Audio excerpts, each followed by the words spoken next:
아멘. 저번 주까지 2장 5절부터 11절 말씀을 통해서 예수 그리스도가 어떤 마음을 품고 행동을 하셨는지에 대한 부분과 또한 그 행동에 대해서 하나님이 어떻게 우리 예수님이 예수 그리스도를 또 높이셨는지에 대한 부분들을 함께 나눴습니다.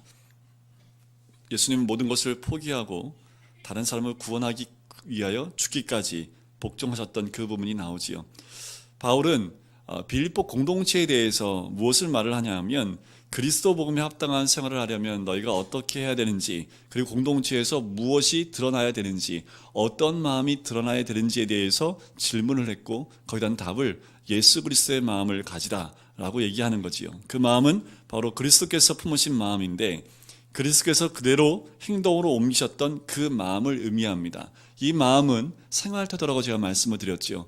우리 예수님은 마음만 품었던 것이 아니라 그 마음을 가지고 삶으로 살아내신 분이 우리 예수님이라는 거지요. 어디까지 복종을 하십니까? 십자가에 죽기까지 복종하셨던 주님의 그 마음을 너희가 본받아야 된다라고 말씀을 하는 거지요.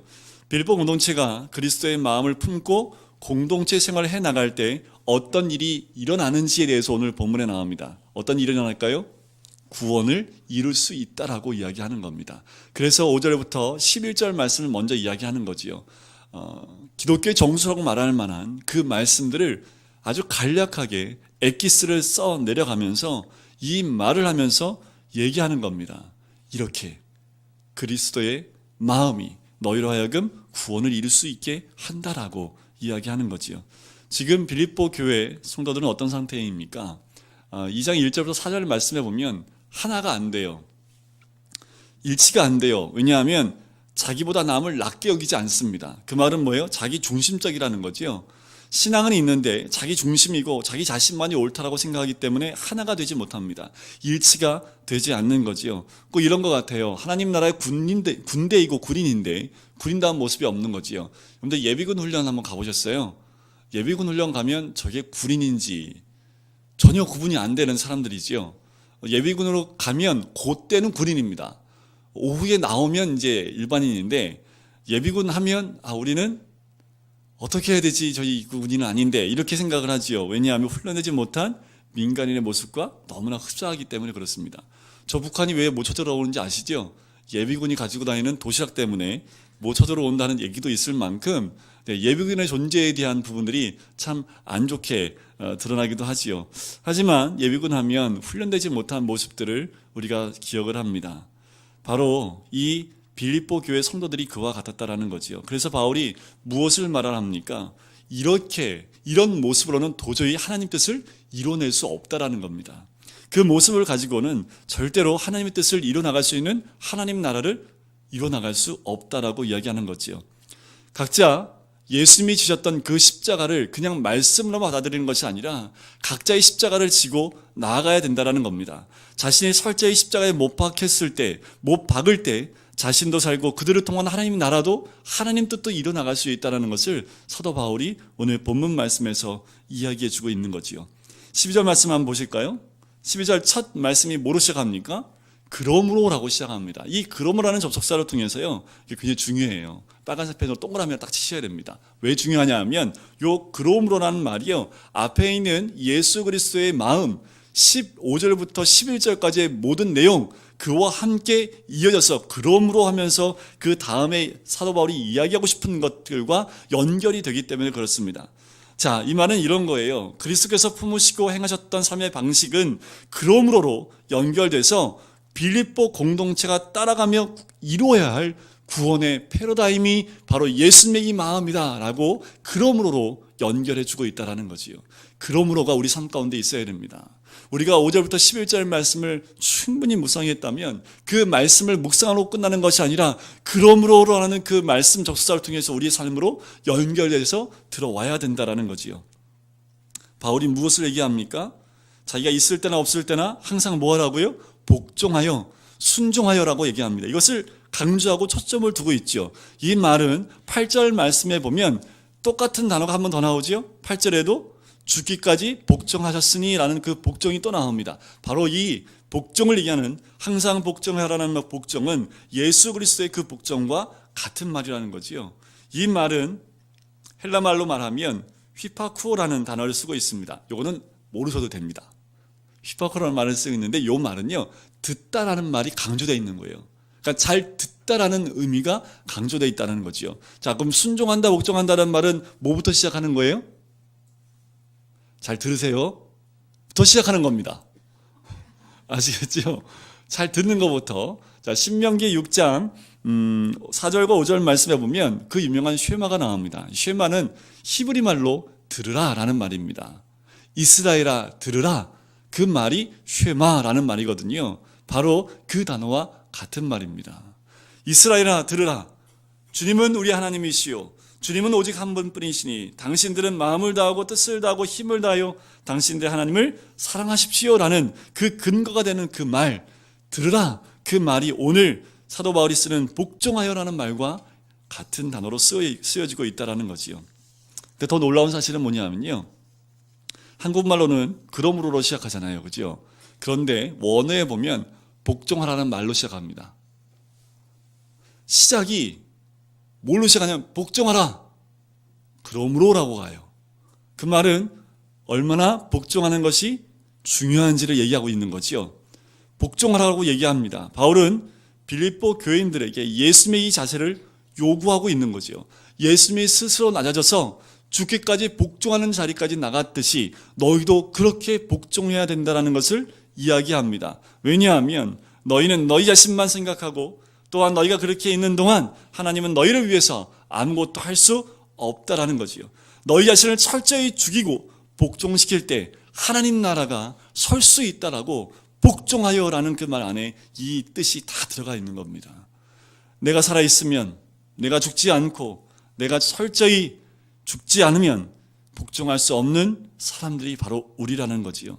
그래서 바울이 복종하라고 한 것은요, 이제 나 개인은 존재하지 않고 하나님 뜻만 내 삶 가운데 존재하게 인정하라라는 뜻입니다. 바로 복종하라는 그 말은요, 구원받은 사람이 나만이 아닐 뿐더러 이제는 더 나아가서 하나님 뜻만이 내 삶 가운데 존재한다는 것을 인정하는 삶을 살아라, 그것이 복종하라는 말입니다. 바로 복종한다는 건 뭡니까? 노예들한테 복종하라는 말은 뭐예요? 자아가 없는 거지요. 주인의 뜻만 남아있는 겁니다. 주인의 무엇을 원하는지 뜻만 남아있기 때문에 그 말에 복종하라는 거지요. 바로 구원받은 사람은 나라는 것이 있으면 안 됩니다. 그러면 거기서 한 걸음도 앞으로 나갈 수 없는 거지요. 신앙의 성장과 성숙을 막는 건요, 다른 거 없어요. 남편이 안 막아요. 아내가 안 막아요. 자식들이 안 막아요. 누가 제일 잘 막아요? 나가 막는다. 나라는 존재가 신앙의 성숙을 막고 있다는 거지요.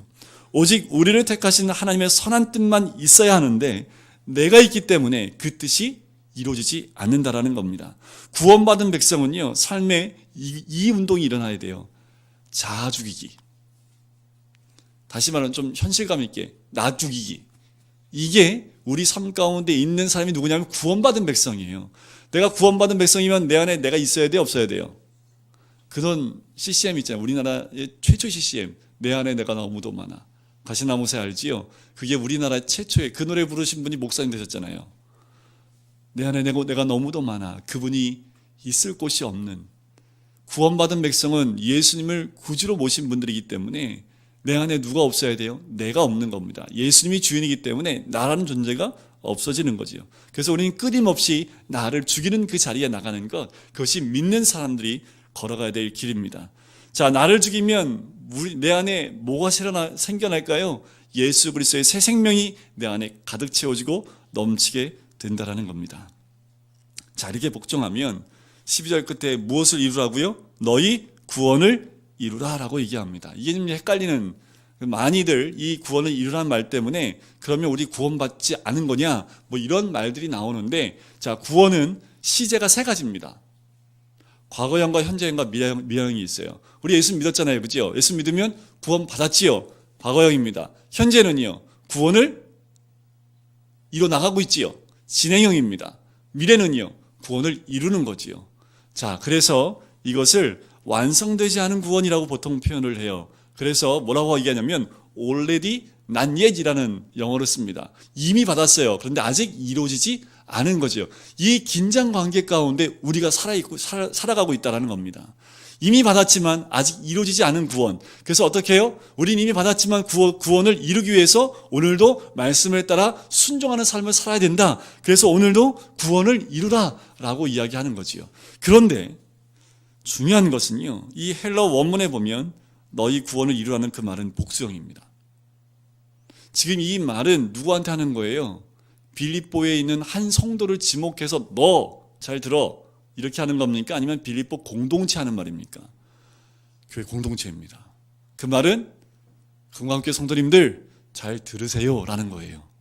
금강교회 성도님들 모두가 구원을 이루라라고 얘기하는 거지요.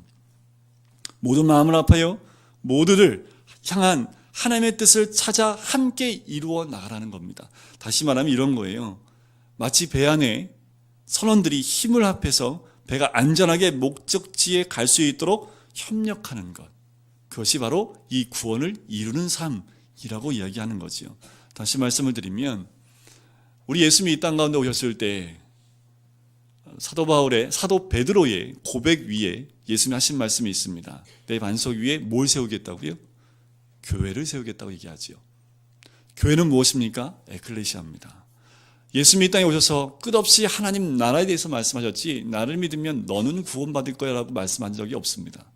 예수님은 끝없이 말씀하시는 것이 믿음을 통해서 하나님의 나라를 완성해 가는 거지요. 믿음을 통해서 교회가, 믿음의 공동체가 세워져 가는 것을 예수님은 말씀하고 있는 거예요. 그럼 우리들이 이렇게 믿음을 갖고 있는 우리들이 모여서 뭘 이루어 나가는 거예요? 하나님이 원하시는 하나님의 나라를 우리들이 이루어 나가는 것, 그것이 구원을 이루어 가는 것이라 말씀하는 거지요. 그런데 구원을 어떻게 이루라고 얘기합니까? 그 앞에 보니까 두렵고 떨림으로 하라는 거지요. 이거는 이런 거 아니에요. 공포영화 보고 너무 두렵고 떨려요. 이런 거 아닙니다. 자, 이 두렵고 떨림은요, 쉽게 말하면 어떤 목사님이 이렇게 얘기하시더라고요. 다 연애해 보셨죠, 그죠? 안 해보신 것처럼 너무 옛날이요라고 생각하실지 모르겠는데, 하여튼 연애해 보셨으면 처음에 연애를 시작하기 전에 이제 막 시작하려고 할 때 내가 마음에 품고 있던 그 상대방 앞에 가면 어떻게 하면 조심스럽지요. 그렇죠? 나 안 사랑하면 어떡하지? 뭐 고백할 때도 막 떨리잖아요. 차이면 어떡하지? 뭐 그런 거 있죠. 꼭 사랑하는 사람 앞에 가면 이제 서로 사귀기로 얘기를 했다 하더라도 그 사랑하는 사람 앞에 가면 왠지 떨리고 또 만나고 싶고 하는 이런 모습, 너무나 사랑하기 때문에 그분 앞에 있으면 두렵고 떨리는 마음으로 쓰는 것, 이렇게 표현을 하더라고요. 또 한 가지 표현은 뭐냐면 하나님 보좌 앞에 있는 겁니다. 하나님의 존전 앞에 있는 거예요. 두렵지요. 떨리지요. 그분이 너무 무서워서요. 그분의 그 풍성하심과 그분의 거룩하심 앞에 우리는 두렵고 떨 수밖에 없는 거지요. 그것을 거룩한 두려움이라고 얘기를 합니다. 다시 말씀드리면 그것을 경외함이라고 얘기를 하는 거지요. 자, 아브라함한테 하나님이 나타나셔서 하셨던 말씀, 17장 1절 말씀인데요. 내 앞에서 행하여 완전하라. 어디 앞에서요? 하나님 앞에서요. 그러면 아브라함은 아무 데도 가지 말고 딱 하나님 앞에 딱 서 있어서, 그러면 완전하겠네요. 그죠? 하나님 앞은 어디입니까? 여기가 하나님 앞입니다. 여러분들 가정이 하나님 앞입니다. 여러분들 남편이 앞에 있어요? 거기가 하나님 앞입니다. 아내 앞에 있어요? 거기가 하나님 앞입니다. 그러니까 언제 두렵고 떨림으로요? 언제 두렵고 떨림으로 있으라는 얘기예요. 항상 하나님 앞에 있는 그 마음으로 서 있으면 무엇을 이룰 수 있다고요? 구원을 이룰 수 있다는 겁니다. 근데 참 어렵죠. 그죠? 매 순간마다 내가 하나님 앞에 있다는 그 마음을 가지고 산다는 것, 그게 쉽지가 않습니다. 그런데 그 구원을 이루려면 매 순간마다 누구를 만나든지 어느 장소에 있든지 하나님 앞에 있는 그 마음으로 두렵고 떨림으로 있다면 우리는 구원을 이루어 나갈 수 있다라는 거지요. 바울이 묘사하는 공동체의 올바른 모습, 바로 서로를 대할 때마다 바로 내가 하나님 앞에 있는 모습, 그 마음과 떨림으로 각자의 구원을 이루어 나가는 그 모습을 이야기하고 있는 거지요. 하나님의 체험을, 하나님의 은혜를 체험한 사람은요, 자기가 없어요. 하나님의 은혜를 듬뿍 받은 사람일수록 자아가 없습니다. 왜 이런 거 있잖아요. 성령 충만 받은 사람들의 특징은 미슈입니다. 그죠? 미슈입니다. 할렐루야. 뭐 이러시고, 네, 성령이 충만하면 드러나는 모습이 미슈입니다라는 말이 좀 바뀌기 시작을 해요. 그죠? 근데 성령의 은혜를 받으면 없어져요, 내가. 그죠? 내가 없어져요. 늘 하나님 존재 앞에 있기 때문에 내가 없는 거지요. 그러니까 어떻게 해요? 더 겸손해지고, 더 낮아지고, 예수님이 가로갔던 그 길을 따라가는 삶을 살아가는 거지요. 그래서 여러분들 주변에 성령 충만함 받았는데 그렇게 얘기하면서 미슈입니다. 할렐루야. 이러면 조금 뭔가 이상하다고 생각하시면 돼요. 아, 저 사람 받은 건 자아중심적이라는 거지요. 자, 그렇게 12절을 말씀을 하면서 13절로 넘어가는데 13절에 생략된 단어가 하나 있어요. 또 요것도 이 접속사인데요. 여기는 지금 한국말에는 생략이 되어 있습니다. 그 앞에 뭐가 있냐 하면 왜냐하면이라는 단어가 생략되어 있어요. 좀 적어놓으시면 좋을 것 같아요. 13절 앞에 왜냐하면이라는 말이 들어가는데, 그럼 그 왜냐하면이라는 말을 통해서 함께 연결해서 읽어보면 이렇습니다. 복종함으로 들었고 떨리는 마음으로 구원을 이루라. 왜냐하면, 자, 이 말은 이런 거예요. 그 구원을 이룰 수 있어. 왜냐하면 이런 뜻이지요. 반드시 구원을 이뤄 나갈 거야. 너 반드시 구원을 이룰 수 있어. 왜냐하면 하면서 13절에 그 이유를 설명하고 있는 거지요. 구원을 이룰 수 있다고 확신할 수 있는 그 근거를 지금 무엇인지를 13절에서 얘기하고 있는 거죠. 한번 같이 읽어볼까요? 13절입니다. 시작. 너희 안에 행하시는 일은 하나님이시니 자기의 기쁘신 뜻을 위하여 너희로 소원을 두고 행하게 하시나니. 자, 이 빌립보 교인들 안에 누가 계시다고요? 하나님이 계시다니까요. 우리 안에 누가 계시다고요? 진짜요? 하나님 계시지요? 그러면 우리 안에서 이 하나님이 어떻게 하신다고요? 행하신다라고 이해하는 거지요. 그냥 우리 안에만 계시는, 그냥 좌정하여 앉아만 계시는 그런 하나님이 아니라 무엇인가 행하고 계신 분이다라고 이해하는 거예요. 뭘 행하는 거예요, 도대체 하나님이? 근데 그 행한다는 게 뭘까요? 이제 영어에서는 정말 뭔가 작동한다는 의미의 단어를 쓰고 있는데, 원래 원어에 보면 에네르곤이랍니다. 에네르곤. 에네르 하니까 뭔 뜻인지 알죠? 에너지. 그 에네르기파. 뭐, 예, 우리 애들은 영어나 뭐 말하면 에너지파 나오잖아요. 그 에너지라는 단어가 나온 그 말이 여기 에네르곤이라는 요 말입니다. 바로 행하시는 이라는 말은요, 에네르곤인데 그 말은 뭐냐면 에너지를 공급하고 있다는 뜻입니다. 왜 하나님께서 그 에너지를 공급하세요? 자기의 기쁘신 뜻을 위하여, 그것을 이루기 위해서 끝없이 하나님이 우리 안에 계셔서 우리에게 그 에너지를 끝없이 주시는 분이 바로 우리 안에 계신 그 하나님이다 라고 말씀을 하는 겁니다. 바로 우리 안에서 자기의 기쁘신 뜻을 위하여 너희로 소원을 두고 행하게 하시는 그 힘을 주시는, 그 에너지를 주시는 그 하나님이 계시기 때문에 구원을 이룰 수밖에 없다라는 거지요. 아멘이시지요? 여기 왜 오셨습니까? 여기 왜 오셨어요? 누가 여기 오라는 마음을 주셨습니까? 소원을 우리에게 주시는 거예요.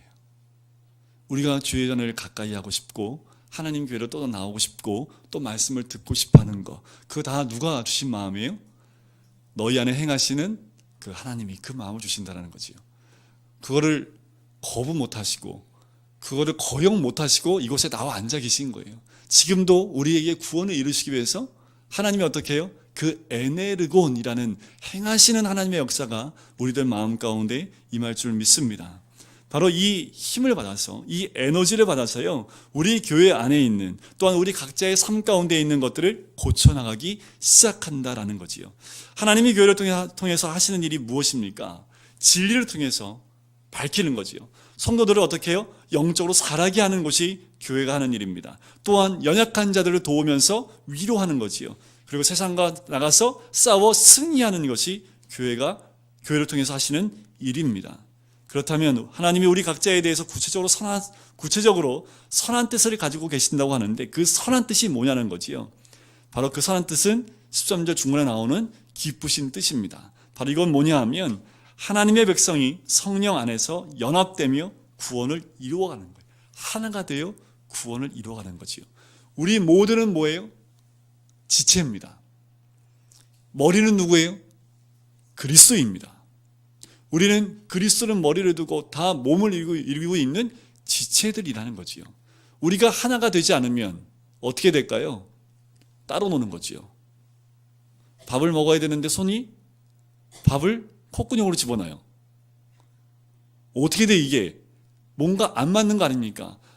하나님 지금 머리에 계신 그리스도가 분명히 밥을 입으로 넣으라고 했는데 이게 하나가 안 돼서 어떻게 해요? 코로 들어가면 밥 못 먹잖아요. 하나가 되는 걸 의미하는 겁니다. 주님이 기뻐하시는 건 뭐예요? 주님 안에서 하나가 되는 거예요. 일체가 되는 거예요. 한 몸이 되는 거지요. 이 손이 움직이는 것, 이것을 통해서 이쪽에 있는 모든 것들이 함께 반응하고 움직이는 겁니다. 따로가 아니에요. 따로 한 명 한 명이 아니라 우리 모두가 하나가 되는 것, 연합되어지고 하나가 되는 것, 성령 안에서 한 머리이신 예수 그리스도 안에서 하나가 되는 것, 그것을 바로 기뻐하시는 하나님의 뜻이라고 이야기하는 거지요. 성숙하면 성숙할수록 자기 자아는 존재가 사라집니다. 늘 어떻게 해요? 남을 위하는 삶으로 바뀌어 나가게 되는 거지요. 늘 성숙한 사람일수록 나라는 자기 자신을 보는 것이 아니라 다 남을 보고 섬기고 또한 남을 돕는 위치에 있는다는 거지요. 그래서 어떤 분이 그런 얘기를 하더라고요. 내 거 다 퍼주고 다 쓰고 남으면 어떻게 사냐고, 어떻게 사는지 알려드린대요. 오병이어 때 먹고 남은 거 부수에게 주셨더니 얼마나 남았어요? 엄청 많이 남았잖아요. 그죠? 그렇게 퍼주고 나눠줘도 그 부스러기만 모아도 충분한 하나님의 오병이어 사건이 우리 삶 가운데 일어날 수 있다고 그렇게 얘기를 하시더라고요. 맞지요? 우리는 걱정하실 필요가 없습니다. 그래서 옛날에 보면 우리 어르신들 먹을 거 없어도 늘 돕는, 당장 내가 먹을 게 없는데 그럼에도 불구하고 더 힘든 사람들 도왔던 우리 60년대 70년대 우리 어르신들의 모습을 봐요. 그런데 굶지 않아요. 그죠? 항상 하나님이 채워주시는 놀라운 역사를 경험해요. 그래서 우리 어르신들은 그런 경험을 가지고 계시기 때문에 믿음에서 떠날 수가 없는 거예요. 하나님이 늘 함께 하셨던 그 경험이 있기 때문에 그렇지요. 이런 과정을 통해서 우리는 하나님을 기쁘시게 할 수 있습니다. 우리가 두려움과 떨림으로 순종하며 공동체에서 하나님의 구원을 이루어 나갈 때 우리 하나님이 기뻐하시는 거지요. 우리 하나님이 기뻐하시면 우리는 기뻐할까요? 안 기뻐할까요? 그 기뻐하심이 그대로 전달되는 거지요. 머리이신 그리스도가 기뻐하는데 지체인 우리가 기뻐하지 않겠습니까? 모두가 기뻐할 수 있는 거지요. 자, 그런데 14절 말씀을 통해서 결론적으로 어떻게 하라고 명령하는지가 나와요. 자, 어떻게 하라고 합니까? 모든 일을 원망과 시비가 없이 하라는 거지요. 자, 12절과 13절에 그 중요한 말씀을 하면서 지침을 말씀해 주시는데 뭐 없이 하라고요? 원망과 시비가 없이 하라라고 이야기하고 명령을 하는 겁니다. 여기 나오는 원망과 시비가요, 역사가 참 깊어요. 이 원망과 시비의 이 역사를 한번 따져보면 저 멀리 애굽에서 나왔던 이스라엘 민족에까지 가지요. 그들이 광야를 통해서 몇 번이나 원망하고 시비했습니까? 성경에 나온 거 보니까 10번입니다. 10번 이상 너희가 원망하고 시비했다고 나와요. 항상 모세를 대적했고 항상 하나님을 원망했던 그들의 모습이 나온다는 거지요. 왜 원망하고 시비가 있는지 아십니까? 내 뜻대로 안 되니까, 내 마음대로 안 되니까, 그리고 이렇게 하는 것보다 이게 더 나아. 그 말은 뭐예요? 내가 더 똑똑하다고 생각하니까, 그러니까 내가 원하는 대로 안 되니까 원망하고 시비가 되는 거지요. 그러면 광야를 통과하는 그 훈련이 또 뭘까요? 광야 통과하는 건요, 자기 방식을 다 내려놓는 거지요. 자기 생각 다 내려놓게 하는 데가 광야라는 곳이에요. 그래서 광야를 걸어갈 때는 늘 무엇의 인도를 받아요? 구름기둥과 불기둥. 그 구름기둥이 내 생각할 때 움직이면 좋겠는데 내가 생각할 때 움직여요, 안 움직여요? 절대로 안 움직여요. 지금이 움직여야 될 때인데 저 구름기둥이 안 움직이네. 그래서 혼자 움직이면 어떻게 돼요? 죽어요. 광야에서는. 그러니까 내가 생각엔 지금이 때인데 안 움직여요. 그럼 안 움직이는 거예요. 이 훈련을 받는 데가 광야라는 40년의 삶이었다는 거지요. 빨리 항복하면 항복할수록 유리합니다. 그냥 포기하는 거예요. 내 생각 다 포기해버리고 하나님 말씀하시면 내가 나아가고 주의 뜻이 아니면 멈춰 서겠습니다. 요걸 삶의 모토로 딱 삼아 보십시오. 40년 안 걸립니다. 예수님 며칠 걸리셨어요? 40일. 40일보다 더 빨리 걸릴 수는 없을 것 같아요. 예수님도 40일 걸렸으니까. 그러니까 최소한 40일에서 40년 고산이 되지 않겠습니까? 빨리 항복할수록 그렇게 된다는 거지요. 하나님의 지혜를 따라가지 않으면 우리는 늘 쳇바퀴 돌아가듯이 다람쥐 쳇바퀴 돌아가던 그 삶을 내 삶 가운데 살 수밖에 없다라는 거지요. 여러분들 성공적인 그리스도인 그런 사람이 어떤 사람인지 아십니까? 이 사람 정말 성공한 그리스도인이야, 정말 성숙한 그리스도인이야 라고 말하는 사람은 현실에서 인정받을 만한 사람 아닙니까? 그죠? 근데 정말 중요한 건 뭐냐면 미래에 주님 앞에서 평가받을 기준으로 오늘 다시 생각해보고 행동하는 사람입니다. 이해되시죠? 내가 지금 뭔가 행동할 때 이 성숙한 그리스도인은요, 저 먼 미래에 그리스도 앞에서 평가받고 심판받을 그 기준을 생각하면서 오늘 생활하는 거예요. 이게 성공한 그리스도인이고 성숙한 그리스도인입니다.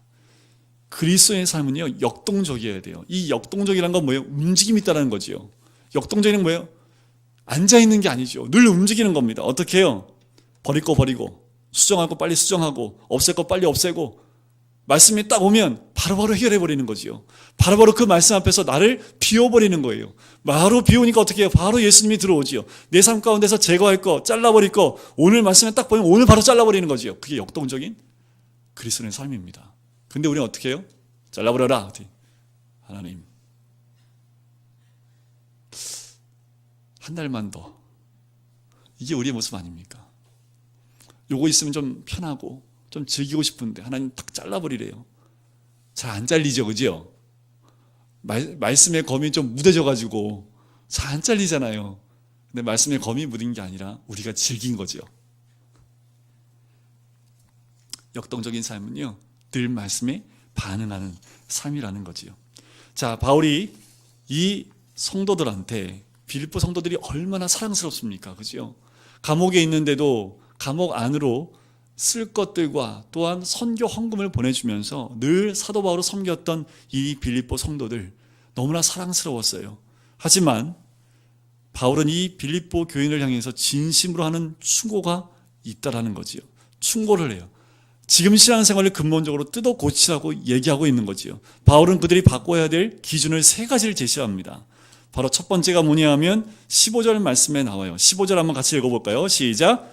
이는 너희가 흠이 없고 순전하여 어그러지고 거스른 세대 가운데서 하나님의 흠 없는 자녀로 세상에서 그들 가운데 빛들로 나타내며, 첫 번째가 뭐냐면 정직하고 순결한가 너희 자신을 돌이켜 보라라고 얘기하는 겁니다. 주님이 심판하실 때 성도들 평가하는 기준, 얼마나 바쁘게 많은 일을 했느냐가 아닙니다. 하나님 앞에서 갔더니 너 나를 위해서 뭐 이뤘어? 교회를 몇 개나 세웠어? 이게 하나님의 판단 기준이 아니라는 거지요. 얼마나 순결하게 살았고 깨끗하게 살았는지를 우리 주님은 보겠다라고 말씀을 하는 거예요. 이 세상이 어떤 세상인지 오늘 말씀에 규정하고 있습니다. 어떤 세대래요? 어그러지고 거스리는 세대입니다. 어그러졌다라는 말은요, 뒤틀려 있는 겁니다. 뒤틀려 있으면 안 돼요. 이 말은 뭐냐면 가치 기준 자체가 잘못되어 있는 거예요. 무엇을 판단하는 기준 자체가 바르지 않은 거지요. 여러분들 요즘 보시면 어그러진 세대가 뭔지 정확하게 나오잖아요. 그죠?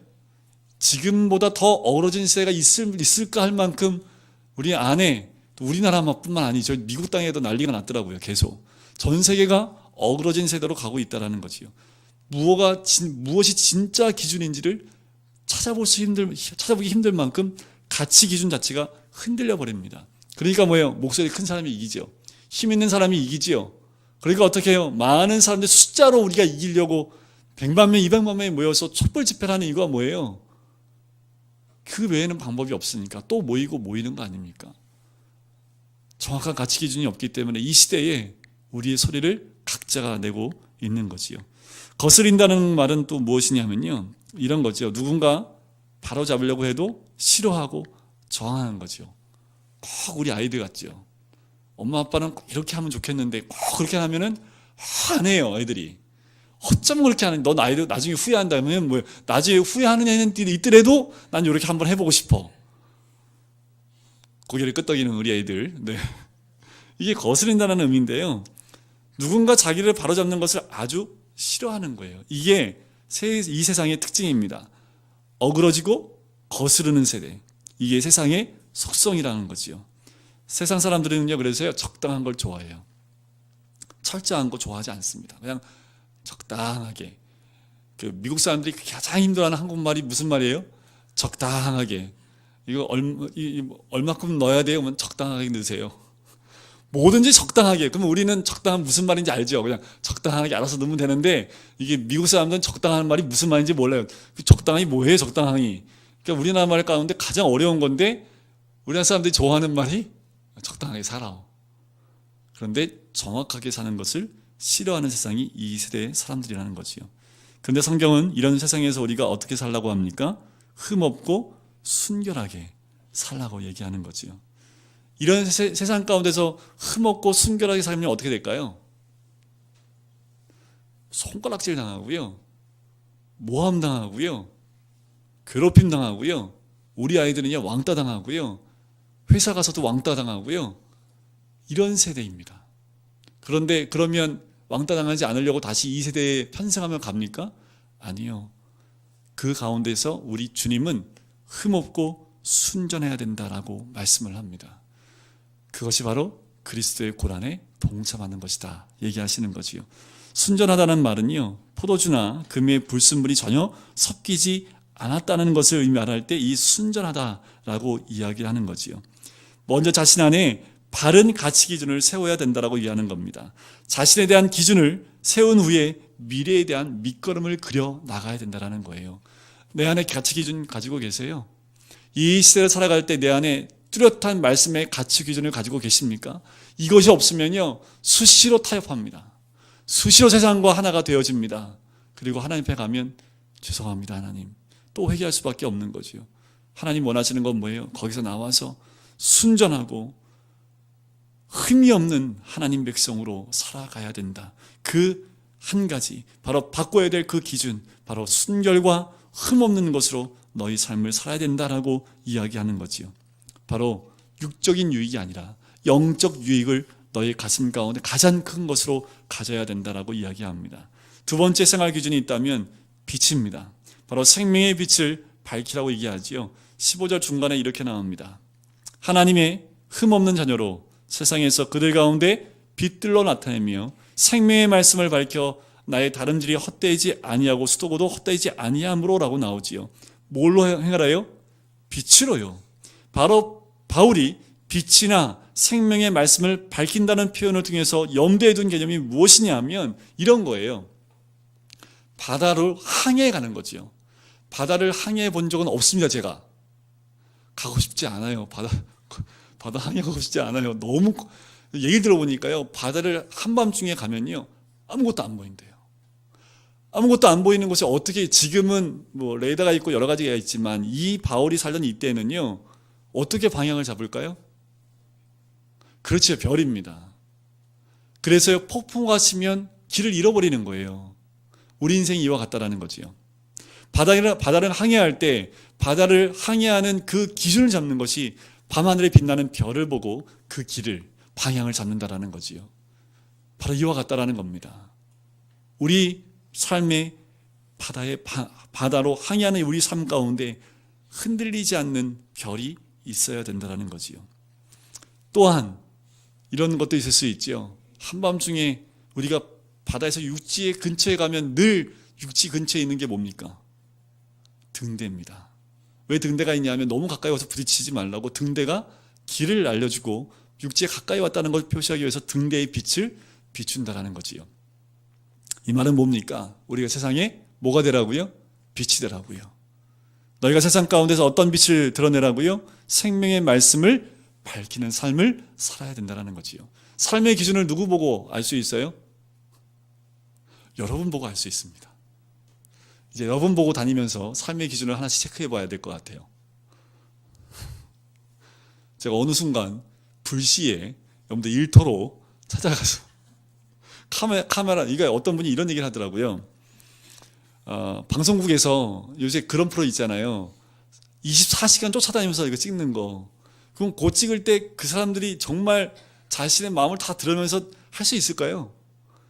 정말 여러분들 이 시간에 JTBC 방송국에서요, 참단 그리스도의 삶을 찍기 위해서 우리 금강교회 성도님들 가운데 몇 분을 선정해서 한 일주일만 24시간 밀착 취재를 하겠습니다. 혹시 누가 하실 수 있는 분 있으시겠어요? 한번 손 들어보시면 누가 손 드시겠어요? 네, 제가 짐을 져야겠지요. 이와 똑같은 거예요. 어떤 분이 그러더라고요. 그렇게 해서 만약에 방송이 돼서 사람들이 야, 진짜 그리스도인의 삶이 저렇구나 하면 믿지 않는 사람들이 그 사람의 삶을 보고 어떻게 할까요? 빛을 발견하는 거지요. 이 그리스도의 빛을 발견하게 되는 거지요. 내 주위에 믿는 사람이 있어요? 믿지 않는 사람이 있어요. 여러분들 내 주위에 믿는 사람, 믿지 않는 모든 사람들이 다 누구를 쳐다보고 있는지 아십니까? 믿는 사람을 바라보고 있습니다. 과연 믿음이 있는 사람의 삶은 어떨까? 에이, 이러면 어떻게 해요? 그 사람 교회 안 나옵니다. 믿음의 공동체 안에 들어오지 않는 거지요. 우리 모든 자의 삶이 이 어두운 세상 가운데 빛을 비출 수 있는 등대 역할을 감당해야 될 줄 믿습니다. 바로 하나의 그 빛은 등대로서 그리스도인 공동체가 밝히는 생명의 빛이 되는 줄 믿습니다. 이 세상에서 가장 안전한 곳이 어디입니까? 교회입니다. 왜 교회가 안전한 곳인 줄 아세요? 말씀의 진리가 있기 때문에 그렇지요. 말씀의 빛과 진리의 빛이 있는 곳이 이 믿음의 공동체이기 때문에 세상에서 가장 안전한 곳, 책도 있습니다. 레리 크랩이라는 분이 쓰신 이 세상에서 가장 안전한 곳, 그곳은 바로 믿음의 공동체가 있는 우리 교회인 줄 믿습니다. 그런데 빌립보 교회 성도들의 형편은 어땠어요? 빛이 없어요. 생명의 말씀의 빛이 제대로 비춰지지 않았던 거지요. 그래서 어떻게 해요? 그 빛을 나타내라고 말하는 겁니다. 바로 세상에서 가장 안전한 곳이 말씀이 있는 공동체인 줄 믿습니다. 한편 바울은 빛을 발하는 그리스도의 삶이 자신에게 어떤 의미인지를 얘기하지요. 16절에 보니까 뒷부분에 나의 다름질도 헛되지 아니하고 수고도 헛되지 아니하므로 그리스도의 날에 나로 자랑할 것이 있게 하려 함이라라고 얘기하는 거죠. 두 가지 표현을 합니다. 운동선수의 비유하고 다른 하나는 일하는 사람의 비유를 하고 있는 거지요. 바로 바울은 그가 수고하는 것이 주님 앞에서 결코 헛되지 않기를 바란다라고 얘기하는 거예요. 지금 얼마나 수고가 헌신해서 빌립보에 교회를 세웠는데 그 세운 교회가 헛되지 않기를 원한다라는 거지요. 지금 우리의 생활 기준이 무엇입니까? 정말 말씀의 기준대로 살고 계십니까? 교회가 진리의 말씀을 밝히는 공동체가 되게 하는 것, 그것이 바로 우리 생활의 기준이 되어야 될 줄 믿습니다. 교회는 진리를 밝히는 곳입니다. 우리 공동체는 말씀의 진리가 살아있는 교회가 되어야 될 줄 믿습니다. 이런 거예요. 교회 아니라고 어두운 부분이 없겠습니까? 그죠? 그럴 때일수록 말씀의 진리의 빛으로 빛을 비춰야 되는 거지요. 제가 깜빡했어요. 원래 우리 집에 아이들한테 그 전등을 하나 선물했는데요. 막 뒤에 돌리면 빛이 쫙 나오는 거예요. 이거는 평생 쓸 수 있는 거거든요. 막 돌리면 빛이 나와요. 우리 아이들이 7층에서 누워 있다가 좀 어두우면 그거 돌리면 밝아져요. 여러분들 우리 안에 진리의 강한 빛을 비출 수 있는 말씀의 빛이 있어야 됩니다. 내 삶 구석구석을 비칠 수 있는 그 빛이 있어야지 내 삶을 밝은 대로 드러낼 수 있는 거지요. 마찬가지로 우리 교회도 구석구석을 말씀의 진리의 빛을 비춰서 우리 교회 안에 어두운 부분들을 드러내야 된다는 겁니다. 마지막 세 번째는 최후의 순간까지 최선을 다해야 된다고 얘기하는 거지요. 17절과 18절입니다. 우리 같이 한번 읽어볼까요? 만일 너희 믿음의 재물과 섬김 위에 내가 나를 전제로 드릴지라도 나는 기뻐하고 너희 무리와 함께 기뻐하리니 이와 같이 너희도 기뻐하고 나와 함께 기뻐하라. 기뻐하라는 몇 번 나와요? 4번이나 나옵니다. 얼마나 중요한지, 얼마나 하고 싶었는지, 나도 기뻐하고 너도 기뻐하고 너희 무리도 기뻐하고 나도 기뻐하고. 어떻게 해요? 만일 너희의 믿음의 재물, 그렇죠? 너희들의 그 재물과 그 헌신, 섬김 위에 내가 나를 다 쏟아 붓겠다라는 겁니다. 이 전제라는 건 뭐냐면요, 재물 위에 붓는 포도주를 의미합니다. 다 쏟아붓는다는 이 말은요, 자기의 생명을 다 죽는 한이 있더라도 다 쏟아붓겠다는 의미도 되고 열정을 다 쏟아붓겠다는 의미로 이 말을 쓰기도 합니다. 바로 빌립보 교인들의 재물과 봉사였던 그곳에 자기의 모든 것을 다 쏟아붓겠다라는 겁니다. 바로 그 공동체 안에 주의 온전한 뜻이 이루어지는 구원을 이루어가는 진정한 이 땅 가운데 하나님의 구원이 무엇인지를 보여주는 공동체를 위해서 자기가 다 쏟아붓겠다라는 겁니다. 그래서 너희가 그것을 보며 기뻐하고 나도 기뻐하고 이와 같이 너희도 기뻐하고 나와 함께 기뻐하라라고. 무엇 가지고 기뻐하라고요? 믿음의 공동체로 구원받은 구원을 이루는 공동체로 세워져 가는 그 모습을 보고 함께 기뻐하자라는 거지요. 그래서 마지막까지 최선을 다하고 나아가자라고 사도 바울은 이야기하는 겁니다. 사도 바울은 이 얘기, 권면하는 말을요 1장 27절부터 해요.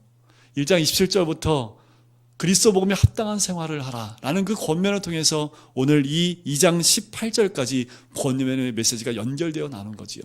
결국은 구원을 이루는 하나님의 온전한 빛이 있고 진리가 있는 하나님의 공동체로 세워지는 것, 그것이 사도 바울이 바라보고 있는